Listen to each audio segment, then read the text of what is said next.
Chapter I. The Shade of Cardinal Richelieu.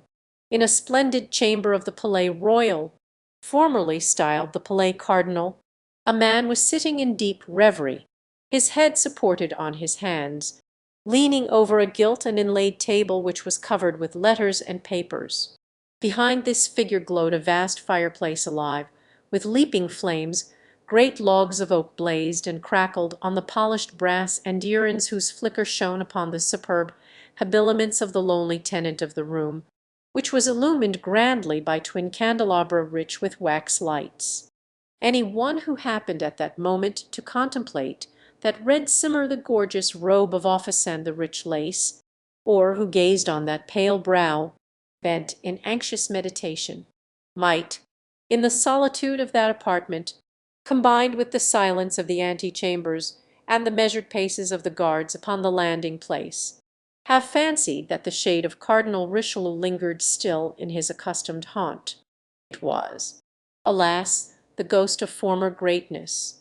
France enfeebled, the authority of her sovereign contemned, her nobles returning to their former turbulence and insolence, her enemies within her frontiers all proved the great Richelieu no longer in existence. In truth, that the red simmer which occupied the wonted place was his no longer, was still more strikingly obvious from the isolation which seemed, as we have observed, more appropriate to a phantom than a living creature from the corridors deserted by courtiers, and courts crowded with guards from that spirit of bitter ridicule, which, arising from the streets below, penetrated through the very casements of the room, which resounded with the murmurs of a whole city leagued against the minister, as well as from the distant and incessant sounds of guns firing let off, happily, without other end or aim, except to show to the guards, the Swiss troops and the military who surrounded the Palais Royal, that the people were possessed of arms. The shade of Richelieu was Mazarin. Now Mazarin was alone and defenceless, as he well knew. "Foreigner," he ejaculated. "Italian," that is their mean yet mighty byword of reproach, the watchword with which they assassinated, hanged, and made away with Concini, and if I gave them their way they would assassinate, hang, and make away with me in the same manner, although they have nothing to complain of except a tax or two now and then. Idiots, ignorant of their real enemies! They do not perceive that it is not the Italian who speaks French badly, but those who can say fine things to them in the purest Parisian accent, who are their real foes.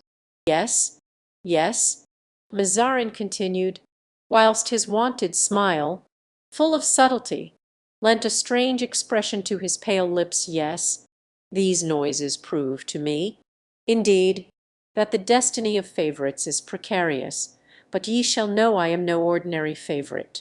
No, the Earl of Essex, 'tis true, wore a splendid ring, set with diamonds, given him by his royal mistress, whilst I have nothing but a simple circlet of gold, with a cipher on it and a date, but that ring has been blessed in the chapel of the Palais Royal, so they will never ruin me, as they long to do, and whilst they shout, 'Down with Mazarin,' I, unknown and unperceived by them, incite them to cry out, 'Long live the Duc de Beaufort one day another, long live the Prince de Conde and again, long live the Parliament!'" And at this word the smile on the cardinal's lips assumed an expression of hatred, of which his mild countenance seemed incapable. "The Parliament, we shall soon see how to dispose," he continued. "Of the Parliament, both Orleans and Montargis are ours. It will be a work of time, but those who have begun by crying out 'Down with Mazarin' will finish by shouting out 'Down with all the people I have mentioned,' each in his turn. It is said that Mazarin, who, though a cardinal, had not taken such vows as to prevent it, was secretly married to Anne of Austria, La Porte's Memoirs. Richelieu, whom they hated during his lifetime, and whom they now praise after his death, was even less popular than I am. Often he was driven away, oftener still had he a dread of being sent away. The queen will never banish me. and even were I obliged to yield to the populace, she would yield with me if I fly. She will fly, and then we shall see how the rebels will get on without either king or queen. Oh, were I not a foreigner, were I but a Frenchman, were I but of gentle birth, the position of the cardinal was indeed critical, and recent events had added to his difficulties. Discontent had long pervaded the lower ranks of society in France. Crushed and impoverished by taxation imposed by Mazarin, whose avarice impelled him to grind them down to the very dust of people, as the Advocate General Talon described it, had nothing left to them except their souls, and as those could not be sold by auction, they began to murmur. Patience had in vain been recommended to them by reports of brilliant victories gained by France's laurels, however, were not meat and drink, and the people had for some time been in a state of discontent.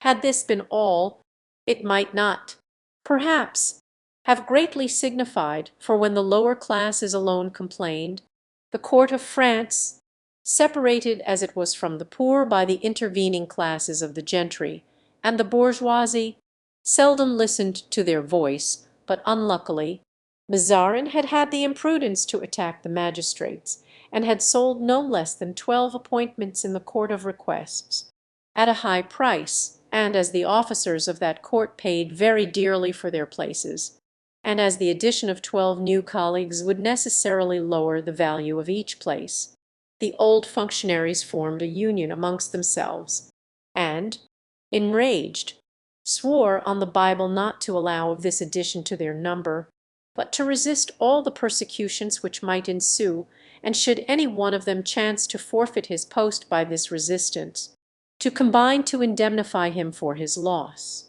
Now the following occurrences had taken place between the two contending parties.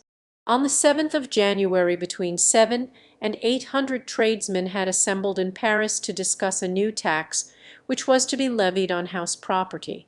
They depute 10 of their number to wait upon the Duke of Orleans, who, according to his custom, affected popularity.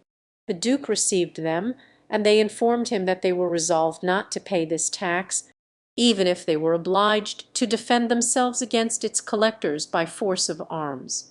They were listened to with great politeness by the duke, who held out hopes of easier measures, promised to speak in their behalf to the queen, and dismissed them with the ordinary expression of royalty, "We will see what we can do."